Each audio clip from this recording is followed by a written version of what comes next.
Welcome to Radiance Unbroken, the space where high achieving women come home to themselves.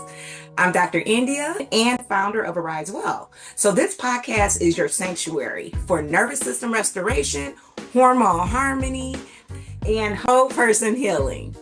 Here we peel back the layers of stress, survival mode, and self abandonment, and rebuild from a place of truth, safety, and embodied radiance. Whether you're navigating burnout, hormonal chaos, emotional overload, or the quiet ache of feeling disconnected from yourself, you're in the right place. Come on now, take a breath, settle in.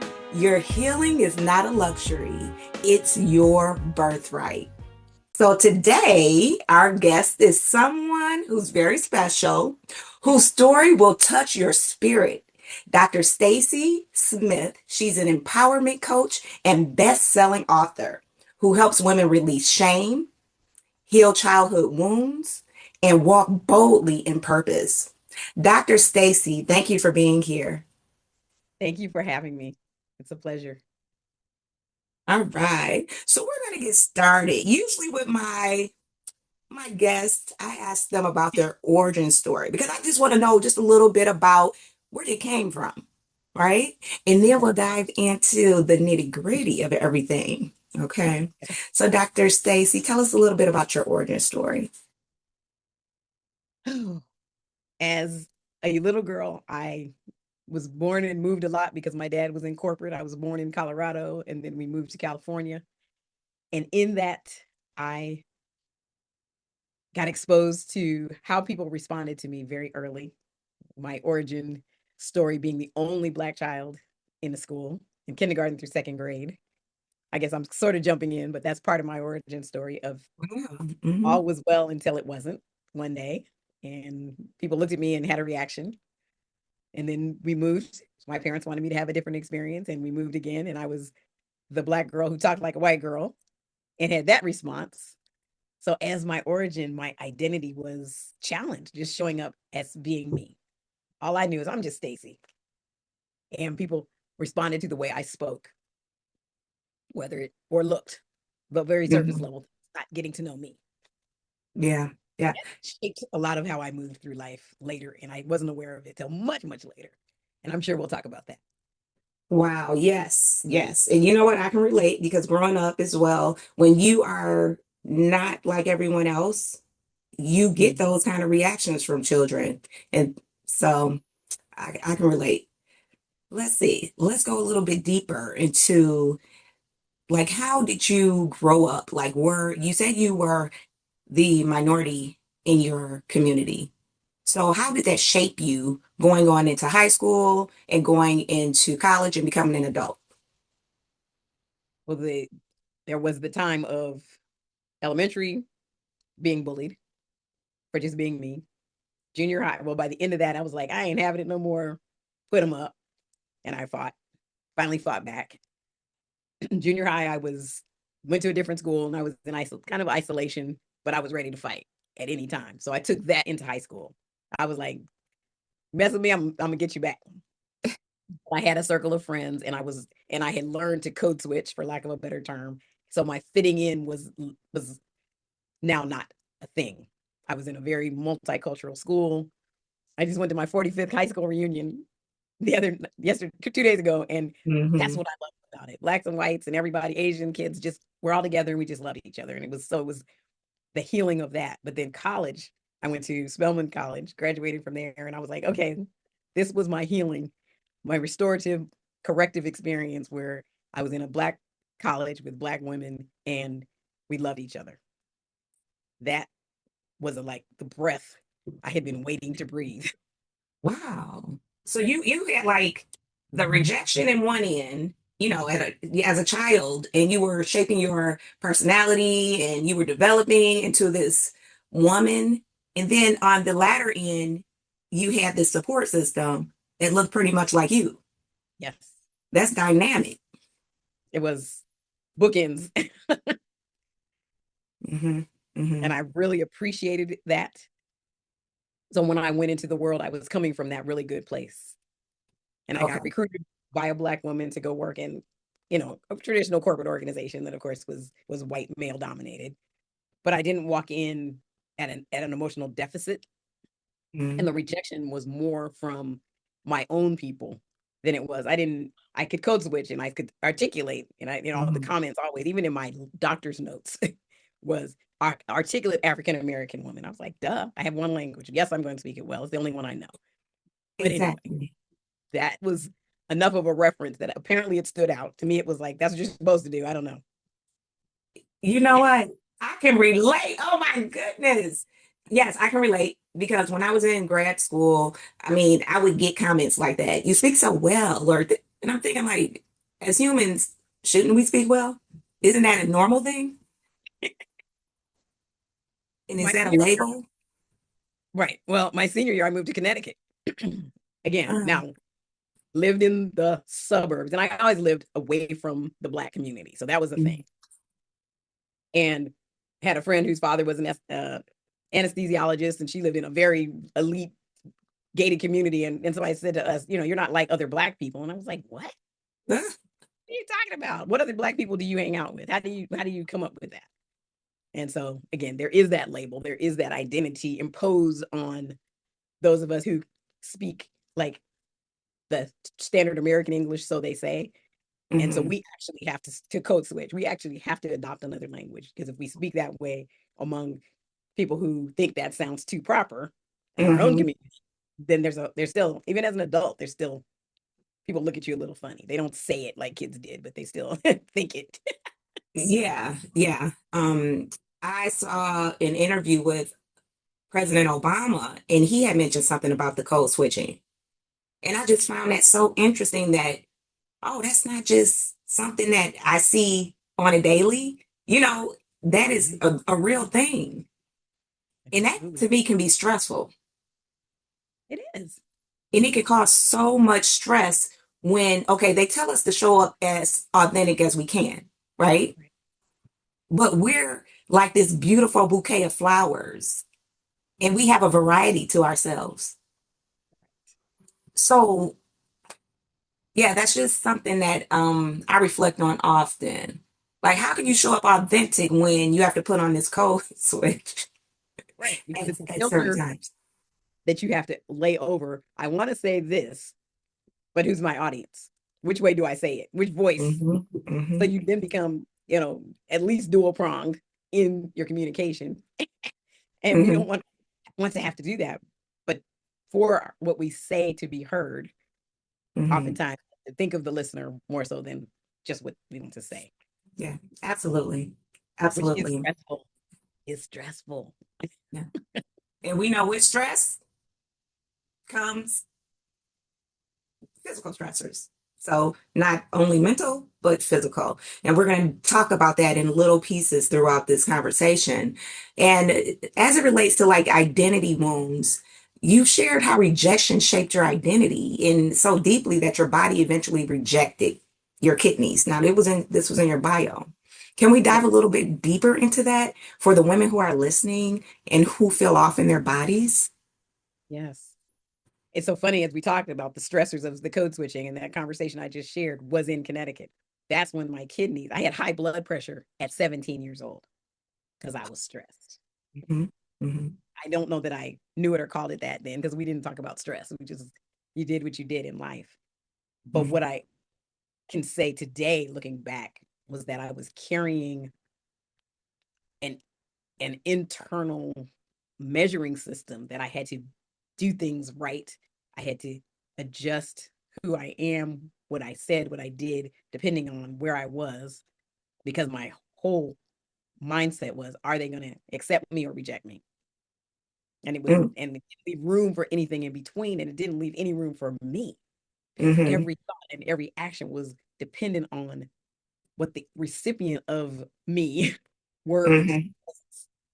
was going to do, or how they were going to respond to that. So I think now that even saying it is shedding new light for me in my way to articulate this. I couldn't just show up as me. It had to be filtered. It had to be a thought process. It had to be, will they or won't they accept me?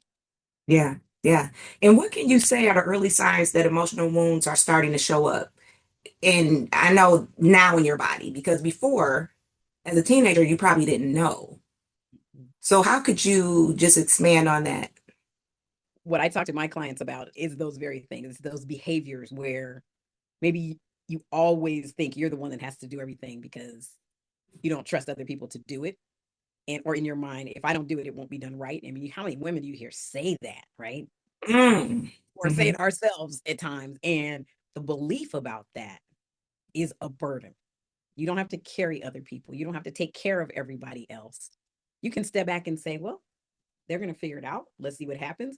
And even with in our relationship with God, did God tell you to do that, or did you just think Come it's all got to on. be me? Hmm. Hmm. And Hmm. now I Hmm. call it Holy Spirit Junior. Now you really stepping out of place. You try Yeah. to dictate what people do, controlling outcomes, being afraid and controlling are connected. And Exactly. people who have to control everything are exhausted. Yeah. And the disconnect with ourselves is we are exhausted, we're burnt out, we're angry at people for Hmm. relying on us, but we really will never ask anybody to help us. Yeah.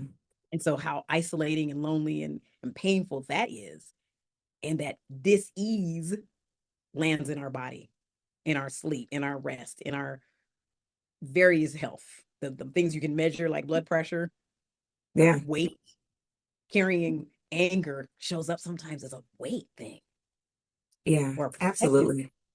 So, Absolutely. And when you were speaking, it made me think about boundaries. And I speak often how boundaries are very important because otherwise we overextend ourselves in ways that may show up as unhealthy. And so, what is your take on having boundaries? I think the first honest conversation about boundaries is, why am I doing this? Mm-hmm. Is my yes authentically yes? Did God tell me to do it? Do I really want to do it? Or Hmm. do I say yes or accept things because I'm afraid of the outcome? I'm afraid of how the person's going to respond to me if I say, yeah, no, I don't want to do that. Or Yeah. no, that's enough. I'll do this up to here and now you pick up from there. Whatever the scenario is, we say either yes or no from a place that's disconnected from what we actually want because we don't even check in. We're an Hmm. automatic pilot and we just respond, respond, respond without even a pause. Hmm. My nephew, when he was a baby, people would ask if they could hug him and he'd stop and, no, thank you. And I was like, man, if you could carry that throughout life. Exactly. So No, thank profound. you. But to stop and say, do I want that or not? Yeah, and it reminds me of people pleasing. Because if you say yes to everything, even though you have boundaries, I see Well, that that as is, people pleasing. have boundaries. You Would don't you have boundaries. say? You don't have boundaries. That's the Mm-mm, issue. mm-mm, You haven't even allowed yourself the option to say, I don't really want to do this. yeah, You might feel it in your body. And by ignoring what your body is telling you, back to the dis-ease and the disconnect in your health that manifests in ill health, is because you didn't even give yourself the dignity yeah, to check. yeah. And so people pleasing is just saying yes to everything. And even when you say yes, do you say yes for the right reason? You say yes for people pleasing as much as you say no. Oh, yeah. Yeah. Is Absolutely, it going absolutely. along with what's in front of you instead of what do I think, feel, want, Mhm. believe, feel like God has told me is for me to do or not do? Exactly, because we have to seek Him first. Seek ye first the kingdom of God. Yes. Come on, in all things, All in all things. things. Wow. And to pause, Now, you have to seek him, you got to stop and check in. oh yeah, Right? absolutely. That's You why have to the pause pause. doesn't take place. Yes. Mm-hmm. Mm-hmm. Mm-hmm. So important. So important. So important. And when we think about stress patterns that come from those kind of things and how stress that doesn't have to be chronic, it can turn into chronic stress patterns. Like many of my listeners are high achieving women who push through the exhaustion until their bodies force them to stop. So, what patterns do you see in women, every day who are carrying emotional burdens and their nervous system can no longer hold it? It's that definitely that keep it pushing mentality. It's feeling guilt and shame for self-care, thinking that by the time they take care of everybody else, the day is over and there's nothing left. Instead of saying, if I put my oxygen mask on first, Come on. even on the plane, they tell you, and you have to Absolutely. tell people. that's to me how profound of an issue it is that they have to tell people. Obviously, somebody didn't, which is why they had to add this to the conversation. Mm-hmm. And Mm-hmm. we feel bad for taking care of ourselves. That's a Woo. subtle message in the background. I'm not worthy. I don't deserve care. I don't deserve love. I'm only good when I'm doing for everybody else. Come on. I'm like, And you're preaching to my past self. Because when I was married, and I shared this on a previous podcast, I didn't know what self-care looked like because I was always showing up for everyone else. Okay. And then when it's like, when I got to the latter part of my marriage, I woke up one day and I said, wait a minute. Let me start going on. Let me start taking myself out. Let me start relaxing with myself and finding out who I am. And that's when I really discovered self-care. And I was like, okay, this feels refreshing. Okay, I feel rejuvenated. I feel like I had a reset. And I think those times of self-care is very important. And I incorporate that in my everyday now. Well, at least like I'll plan out my week and make sure I have at least one or two self-care things inside my week. And what does self-care look like to you, Dr. Staci? I am the queen of a 20-minute power nap. It might be, okay, I'm tired the day, because you know how you are. You push past, oh, I'm tired. If I can just Hmm. close my eyes for a minute, I will walk in the door if I need to and just lie down for a few minutes. And that Yeah. reset is just one of the ways. Walking, being outside in nature. I live 1 mile from the beach. Just even if I drive past the water, it's just like, Yeah. I love massages. There's the physical things, but Uh-huh. there's Uh-huh. a part of that to just stop and check in with me Come when I on. wake up, when I go to sleep, throughout the day, just to breathe. The baby breathe when you feel your belly and you sigh and let it out. Exactly. Come on. And that feels so refreshing. Just taking that deep breath in and decreasing your stress hormones. We have to really tap into ourselves and see who we are and what we need and what we really require to reset. And that takes me into thinking about like false identities. So like based on your bio, you said a few things. You talk about false identities, we adopt for survival. And what does that look like when a woman is living from a false identity and doesn't even realize it? I think the best way I can say it is your little girl can be running your life. Mm, mm. Which I was 52 when I had that revelation, and my little girl that was running my life was 7. Okay. The incidents that occurred gave me the filter or the emotional connection to when I feel like this, I have to do this. Hmm. And so as women, we often revert to that wonderful little girl who saved us at the time, Mm, not making the connection to do does she still need to be in charge today, or can I take over? Can I let her know she's free to hand it mhm, over to the mhm, adult part of me? But that emotion is so strong that we just click and go on and revert back to that response. So what it looks like is I have to take care of everybody. A lot of times is that because as young girls, many women experience things where I have to hide and be invisible. mhm, That's mhm, safety. Or if I just keep moving, I won't feel that feeling. mm. Yeah, yeah. Just that. We keep moving as a coping mechanism. Mhm, mhm. Sitting still means feel it. That's a huge one. Yeah, And absolutely. in that keeping moving, there's physical exhaustion, there's mental exhaustion, there's Mhm, emotional and spiritual exhaustion. mhm. But the safety mechanism of a child is keep moving. Wow. Wow. Yeah. That inner child connection. Now, you've helped many women reconnect with their little girl inside and who was never nurtured. We know everybody's experience is different. And for women who feel disconnected from themselves, what's the one gentle way they can begin to meet her again? I love that question. It's so simple. It's saying, hi, tell me about yourself. Come And on. her as another person. I'm starting a workshop today called Letters to Your Little Girl. Wow. And it's asking her what she needs. Mm-hmm. She actually tells you about you today Mm. because what she needs is what you still need if it hasn't been met. Mm-hmm. The Mm-hmm. next layer is after hearing what she needs and hearing, letting her voice come to you as the person who actually can give it to her, is then caring and nurturing for yourself in the way that that little girl always wanted, Wow. and not putting that on an external expectation on anybody else because only you know. Yeah, And absolutely. Mm-hmm.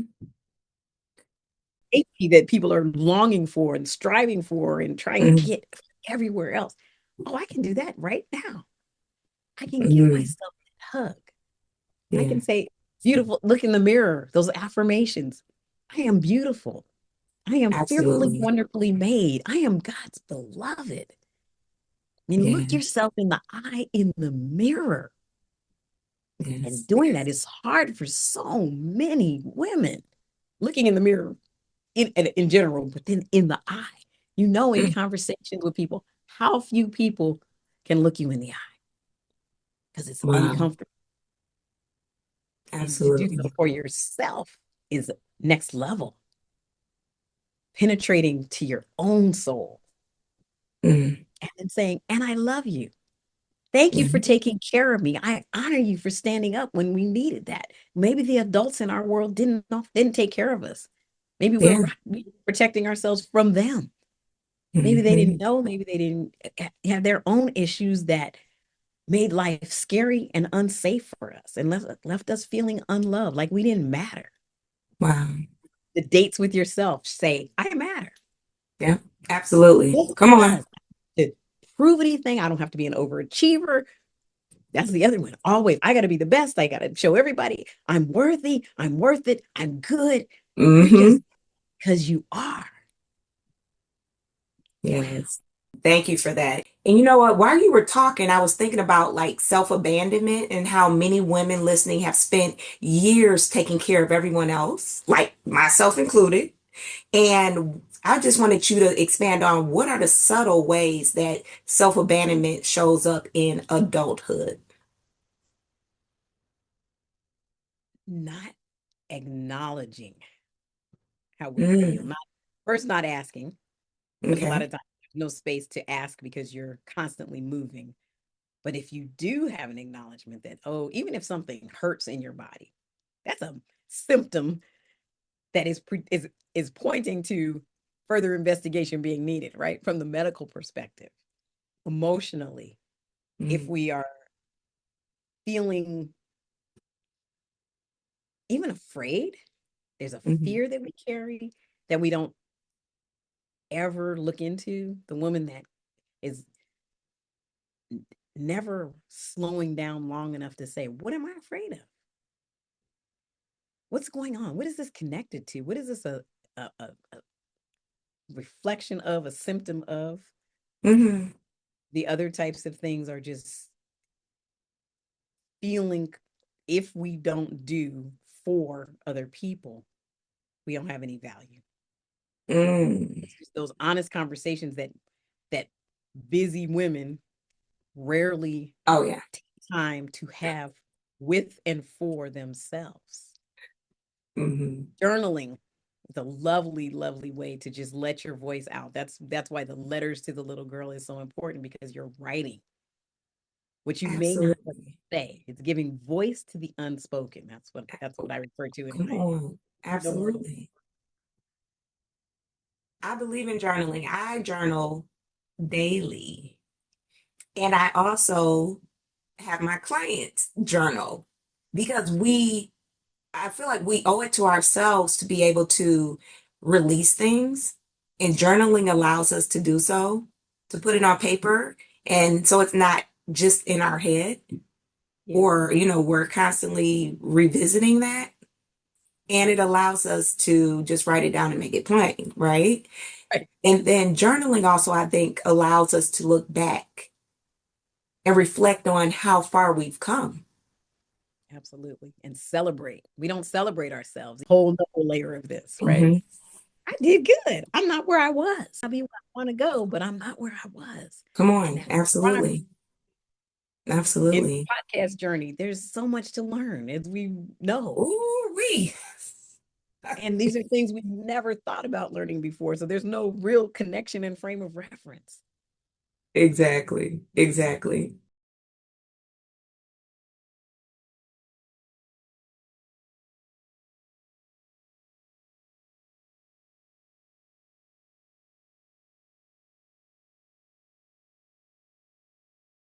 The fact that we're here right now, we did good.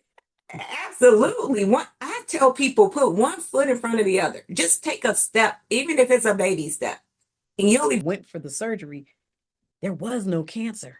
The diagnosis that they gave me was not there. And they've even changed the way they wrote up the diagnosis in my follow-up appointments. I'm like, that ain't what they told me. That's what they wrote down. Because they couldn't explain it.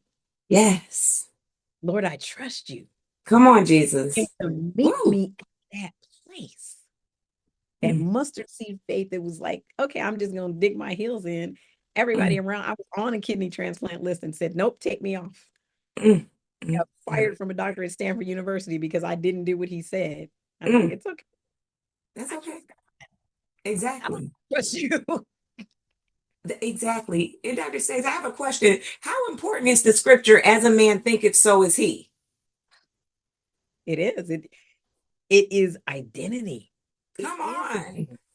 Our purpose is my what God has given me to bind up the brokenhearted. In the role that I'm in, I look at people, and it was funny because I was a middle school teacher and administrator for 15 years. Hmm. And Hmm. so I see everybody as their middle school self. In my mind, that's kind of like my joke. And you just think of identity is you see the broken hearts, you see how young the Yeah. hearts start to get broken. Hmm. Even Hmm. from sixth grade to seventh grade to eighth grade, kids show up as little babies and want to please the adults in sixth grade, seventh grade. They're not quite sure. Eighth graders are like, we got this. We're Yeah. sick of school and our parents don't know anything. And I'm like, actually, and we're scared to go to high school. And in all of that is identity shaping. Yeah. And so to see that through decades of children Hmm. and seeing them come back now with kids and I call them my grand students because they still come back and I still see them. And to know that the things that they went through at those young ages affected the adults that they are. And in women in their 50s, 40s, 50s, 60s, the things that they go back to, Mm. their hearts were broken early, Yeah. Yeah. being a generational curse breaker and seeing it even Yes. in my own life. The way I show up affects the generations ahead of me and the generation behind me within my own family. Hmm. And say, okay, this one, if she can do it, maybe it's not what I thought it was. Maybe it can be Yeah. different. Yeah. And have you seen women feel like their pain disqualifies them? And if you do see that, what do you usually say to them about the connection between pain and calling? It's a tender spot because sometimes they do need a therapist, which Yeah, I am. yeah. And the dis, the the disconnect, certainly women show up and think, if I can't find my little girl, if I can't see her, or if it just hurts too much to even try to talk about her, the reframing that I offer is think about the little things. What was her favorite Saturday morning cartoon? What was her favorite cereal? What did she like?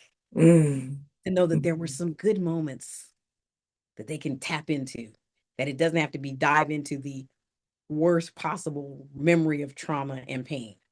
And I think Mhm. that's where people go to when they hear their little girl, when they hear the term their little girl, they think of the worst case scenario and know that there were some good things. And other thing Yeah. I offer is celebrating that little girl. That what Yes. she did in response to life was what you honor her for because she was protecting you. She did what she thought was right at the time, at whatever her age was. Whether any little girl can be up to, teens, early teens. It just depends on your life. Yeah. But when you showed up and you found out things weren't like you thought they were, you weren't who you thought you were, or what you were in one scenario no longer serves you, then you got to get to what's under that. What do I Yeah. need to feel safe and loved? Hmm. Yeah. That's our driving force. We want to feel Yeah. love. We want to To feel feel safe. love and listen to your body's signals, Yes. because you lived through your body sounding the alarm, not twice. And what helped you finally listen? um,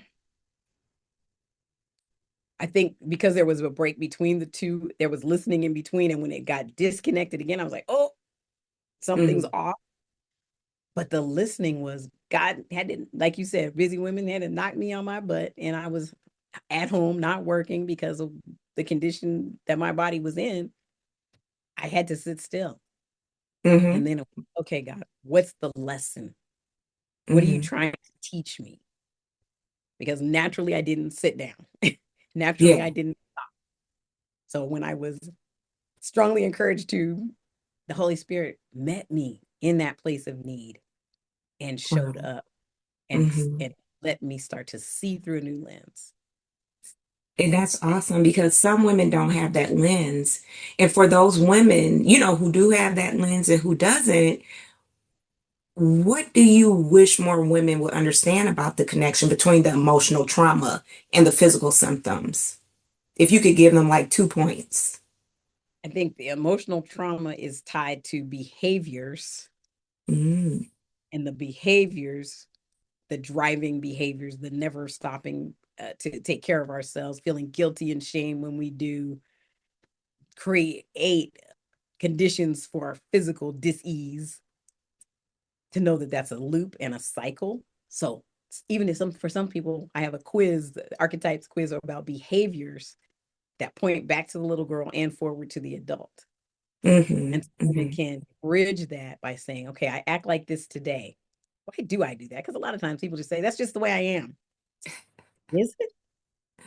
We always like that? Or did it come as a result of a need that you were intending to fill?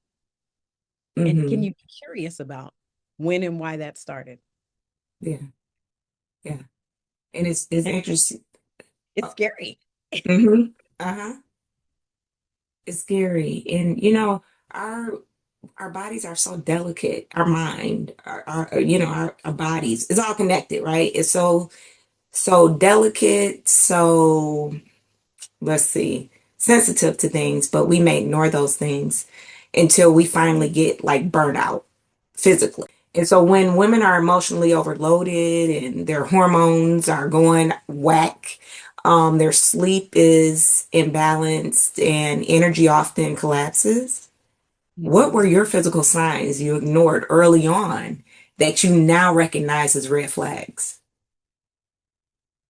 Um, I think certainly the blood pressure was the Hmm early sign that carried for decades.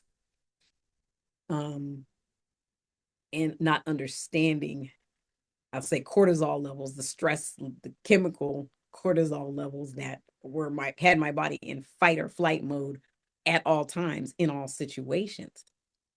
So there was no ebb and flow to, this is time to relax and this is time to fight or flight. It was always up here. So hmm my body was in that mode of finding it hard to sit still and relax. I didn't Yeah. think I could sit still and relax. I didn't believe that. It was when I went to bed, I went to sleep because I was exhausted Okay. right away. Okay. So not having that time, there's just downtime to say, oh, let's just chill, and hmm not understanding. And again, when you're in it, it's hard to identify. Right. It's more so in hindsight when you're looking back to say, oh, that's what was happening. And I was in a marriage that I was trying to do the right thing all the time, and was with somebody who had a tendency to say what I did wasn't right. So that just made me strive and try even Mhm. harder. So it wasn't even, I wasn't doing things because I wanted to. And so you're trying to take care of your health, trying to take care of your family and your children, and then you and your marriage. That is a lot to carry, a lot to carry. And from your story, I hear that you had some restoration and you now talk about complete joy And from your perspective, what does a restored woman feel like in her body, in her mind, and her spirit? There's a lightness. There's a little girl lightness. Well, I love looking at little girls that are just like 3 to 5, and you see them, they're just walking around in their little outfits. They might be Yep. mismatched with their boots and their red hat and just whatever. Hmm. And Absolutely. a care in the care is being present, Yes. playful. I tell kids that when I sub, I'm like, I'm a child trapped in an adult's body, and they look at me because I'm goofy and laugh and look for the joy. I go outside and I look at the sky and say, nobody could create this but God. And the moment of saying, if we release to God the things that are his business to handle, which is everything, and take that burden off of our physical selves, that's what it looks like. That's what joy, complete joy is to me, to say, Lord, I trust you. I Come really on. trust you. And I don't even know what I'm trusting you for yet because it hasn't happened, but you're already there because you're outside of time. Now Yeah. lead me and guide me in the steps that you would have me to go this day. Hmm. That relieves the burden of carrying the weight of the world on our shoulders, and give me guidance when I'm facing those things that I need to deal with. I don't have to do it myself. I think the Absolutely. isolation that we feel when I have to do it myself, and when I've been a leader in organizations, there are things you have to do, but you don't have to do by yourself if you have God in your life. Exactly. Absolutely. And I wanted to know a little bit about, so you were telling me during our conversation that you have your honorary doctorate. Can you expand more on that and what that entails and how that I guess now flows into how you help people? I think my understanding, or the way I've learned to frame the honorary doctorate is I was nominated based on things I had done. So years in Um, women's ministry flowed into ministering unofficially in the school system, not only to just the students but also adults as teachers mhm. in that role, and the role that they play, whether they were believers or not, they are pouring into the lives of young people that impacts them for generations. Part of those things that kids go through happened in a classroom and Mhm. at the hands of a teacher.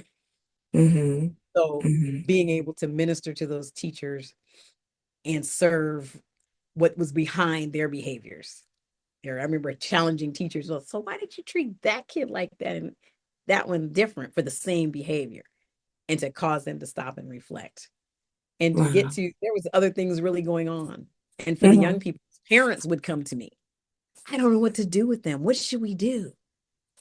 So, and Mhm. in women's ministry, just conferences that just seeing women come into spaces where there was one ministry at our church where there was a fashion show, and women got to dance, the dress and go through the different clothes. But when they got to dress up and be in the formal wear, how they just were weeping because they Wow. couldn't see themselves as beautiful.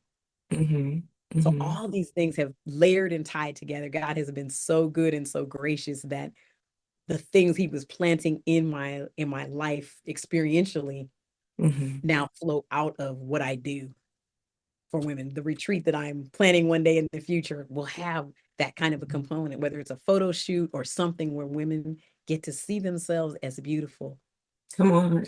So hard sometimes Mhm. because we have this image of beauty that Mhm. doesn't look like us, a Eurocentric body type and all the features and all the things that, why can't we just be beautiful like we are? Makeup, no Exactly. makeup, hair, however, Mhm. it's okay. But to Mhm. feel beautiful, safe, and loved and know that God was there all the time. The assurance of that, even through the hard things. Absolutely. Hard for some people because some things were really hard.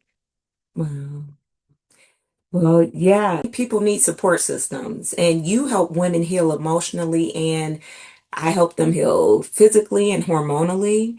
And in your experience, why is it so important for these women to have both this emotional and clinical support on their healing journey?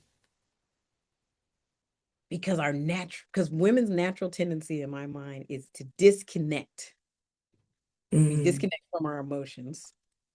Our bodies manifest something and we're afraid to go find out what it is. We put our that go to the doctor, go get checked out at the bottom of the list until Mm-hmm. something tragic happens. And to know that there is to find a practitioner like you that understands the connection. They Yeah. treat symptoms when you go to the doctor. And I do talk about practicing as in a facetious way, having been Mm-hmm. the patient I've been, Oh yeah. that they do what's in the book, but they don't look you in the eye. They don't Oh, yeah. ask you what's going on in your life. To know the stressors, the cortisol levels, the the fear, some Mm-hmm. people are in physical fear from harm. And of course, their bodies are going to have a reaction. And to Yeah. let them know that there is a space to be heard in both Absolutely. medical field and the support system that comes from having a coach, an empowerment coach that wants them to get to the other side. That is not just trying to give them a bunch of pills. Come Show on. that if I move my body, there's a physical change. Whether it's diabetes, walk for 15 minutes after you eat and your blood sugar goes down. Hello. Mhm. Instead of here, take this injection or this pill. Absolutely. So it's so understated the importance of having a balanced approach to Uh, healing. Balance is key. Mind, body, I call it mind, body, and appetite. And that's what I help my clients with all the time. I'm like, we have to get your mind set right, and we can Mhm. get the body right, and we have to get the nutrition right. So there's so many different factors, like you said, involved in this. Even what people crave. Oh When yeah. I was stressed, I was like, oh, I'm eating my emotions right now. And to identify that, and then you would eat junk, Yes. salty or sweet, junk, Yes. Yes. because emotionally, somehow that satisfied something in me that I Yeah. wasn't Yeah. willing or able to at the time to tap into. I know, and we see it with the cortisol. The cortisol levels are usually just so imbalanced and all over the place, and it's putting just the strain on the adrenal glands. And then it's that dopamine effect that people get when they satisfy those cravings. Right. It's like a snowball effect, and I try to tell people all the time. It's like a snowball effect. But we know that there's hope for these people, right? There's hope for all the women who are listening and who feel exhausted, who feel overwhelmed and disconnected from themselves. And but how does she know when it's time to stop trying to push through and start getting real support, Dr. Staci? I think the first time she can say out loud, you know what? She's talking about me. That little Woo, she talking about me. Come on. Mm-hmm. hits you in the heart. You may not Yeah, want to say it out loud, but the first time you hear that is the first invitation to get to meet yourself, to care for yourself as only you can do with God's help. That's the first time. And sometimes it takes a few invitations, yeah, which is yeah, why there's so many options. I mean, the quiz for me that it lets you look at your behavior today. Why did I just do that?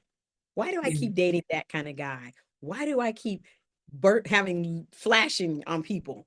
And that's Uh, hormonal as well as emotional and uh-huh. spiritual and psychological. Why Mm-hmm. do I keep doing that? I can't help it. Mm-hmm. You are honest with yourself and you look at your life and do an assessment.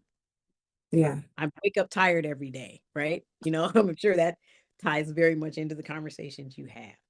I Oh, just keep absolutely. going and giving and doing when I really don't want to. Wow. It's those quiet conversations you have with yourself. First of all, if you hear it and it pricks your heart, that's the first sign. And when you get tired of being tired, sick and tired of being sick and tired, as they say, it's safe. I hold a safe space for your little girl to heal. Whole woman healing. I mean, that's what I was gathering from what you were saying. And you and I both believe in whole woman healing. The mind, the body, your spirit. And what do you think shifts when a woman finally gives herself permission, though, to be supported in all three? What shifts is the burden that Mm, you've carried. Yeah. Your body, your spirit, your mind, your emotions weren't physically, mentally, and spiritually were not created to carry that. Yeah. Be still and know that I am God. To be still is also an act of surrender, to relinquish. I don't have to do this. Mm-hmm. Word tells us that take heart, I have overcome the world. Those things that we just see everything and we're blinded by our hand in front of our face. When you take that hand down, oh, it's not as bad as I thought it was. Yeah. When I take that big, the rocks out of my backpack and say, God, I give you this one and this one and this one, because now my back is hurting. So now I have a physical manifestation. My knees are hurting because I'm carrying weight that wasn't mine to carry. Come The on. people you might change also. So then your world changes in response to your changing. If you might have to, again, back to the boundaries thing you said, hey, Mm-hmm. like, oh gosh, what's her name? Which The one? speaker. She went to her family and said, I'm sorry for letting you think you could treat me like this. It no longer serves me and no longer works for me. Wow. And to know the reclamation of your power, your self-love Mm-hmm. Self-love. Ooh. shifts. Mm. You love yourself differently, the people around you have to love you differently. What you Absolutely. tolerated, what you accepted, what you didn't stand up to say, you know, I actually don't like that. Mm-hmm. I don't want to watch those kind of movies. They scare me, you know. Just and even Mm-hmm. that, right? You do something you don't want to do that you have a physical, visceral, internal reaction to please somebody else. Yeah. Yeah. The world changes because it's not so heavy. That's what it feels like. That's what it looks like. You wake up and thank God for you and get to ask yourself, what do I need today? What do I want today? Exactly. Because to me, if you don't help yourself, if you don't take care of yourself, how can you care for anybody else? Right. And we, as women, it is very important to stop surviving and start healing. Yes. It's critical. Before we go, because this has been a great conversation. And I know that it's some people out there, some women who really need to tap into their healing. And if you could speak directly to the woman listening who feels unseen, she feels exhausted and unsure where to start, what would you tell her about the possibility of healing and why she doesn't have to do it alone? I'm just going to lean in. It's okay that you feel the way you do, and it's safe to come out of from under the weight that was never yours to carry. I invite you to a safe space because that little girl can tell you everything you need to know about what you need today. Your woman is longing to be cared for, to be loved, to be held close. And your body, your mind, your spirit need you to be brave and take a step.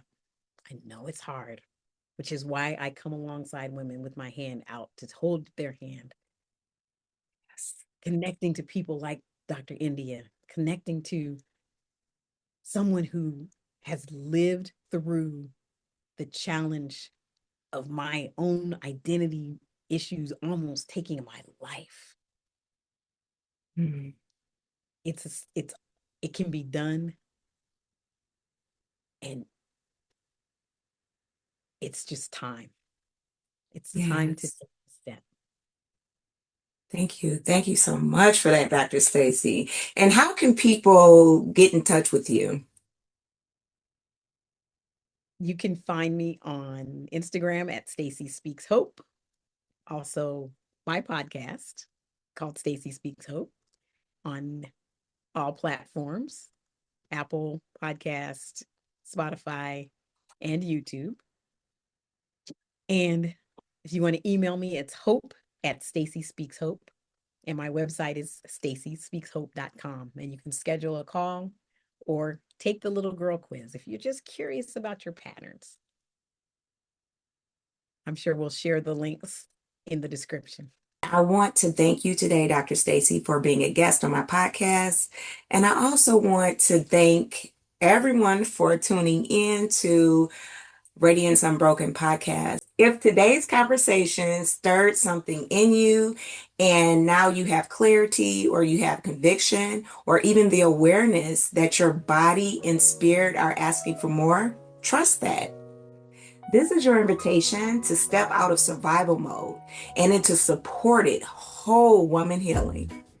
If you're ready for personalized hormonal restoration, you can connect with me at aryzewell.com or explore ways to work with me in the show notes. I look forward to seeing you all on next week. Take care.